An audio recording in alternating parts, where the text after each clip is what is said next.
Tropical Typhoon, Chairman TV. Weather update.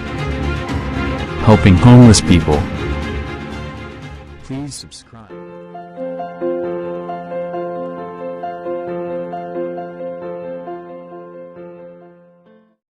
Magandang umaga po. Ito po ang latest update natin ngayong araw, September 5, 2025.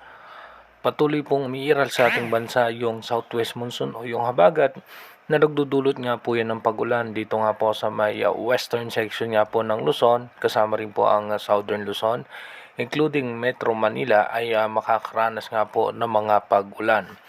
Asahan nga po natin itong kumpulan ng kaulapan na yan ayon sa ating advanced weather forecast. Posible po yung maging isang low pressure area at ito po ay tatawid dito patungo sa extreme northern Luzon at posibleng maging sama ng panahon or maging tropical depression or mahinang bagyo pag andito na nga po sa may parte ng South China Sea. Sa ngayon nga po, iba yung paghahanda pa rin po sa ating mga kababayan, lalong-lalo na nga po dito sa may parte ng Pangasinan, Zambales, Bataan, Metro Manila, Bulacan, kasama rin po dyan ang Laguna, Batangas, Cavite. Asahan po natin na magkakaroon tayo ng mga pag-ulan. Ganon din po sa may parte ng Mindoro Provinces, Bicol Region, Romblon, Marinduque.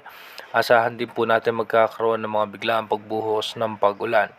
Ganon din po sa may parte naman ng Cebu City, may mga kalat-kalat na mahina at katamtamang pag-ulan lamang at maging dito nga po sa may parte ng Surigao.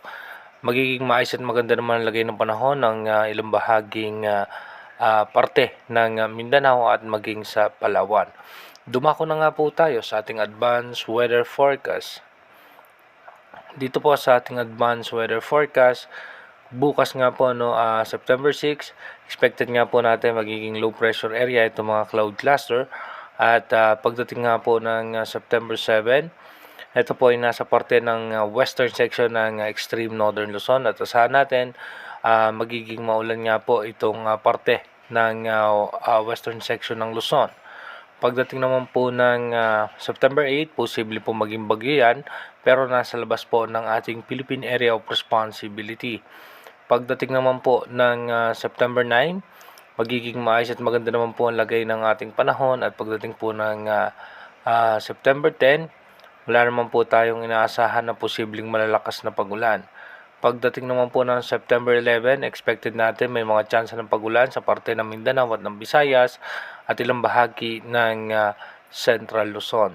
Pagdating naman po ng September 12, asahan natin magiging maayos at maganda lagay ng panahon. At pagdating po ng September 13, makikita natin na maliwalas, walang makakapal na kaulapan. At pagdating po ng September 14, posible magkaroon tayo ng possible low pressure area sa eastern section nga po ng Visayas. At pagdating po ng September 15, ito nga po yung low pressure area at magpapaulan po yan sa Visayas, Bicol Region, Palawan, Mindoro Provinces, at kasama rin po ang ilang bahagi ng Metro Manila.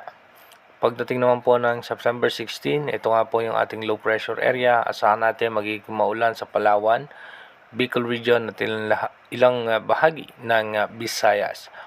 Pagdating naman po ng September 17, expected nga natin yung low pressure area ay tatawid po yan dito sa may parte ng Central Luzon. At pagdating naman po ng September 18, asahan po natin, ito po ay nasa labas na ng ating Philippine Area of Responsibility at expected natin may mga chance pa rin po tayo ng pagulan dahil may mga pagbugso pa rin po ng southwest monsoon o yung habagat.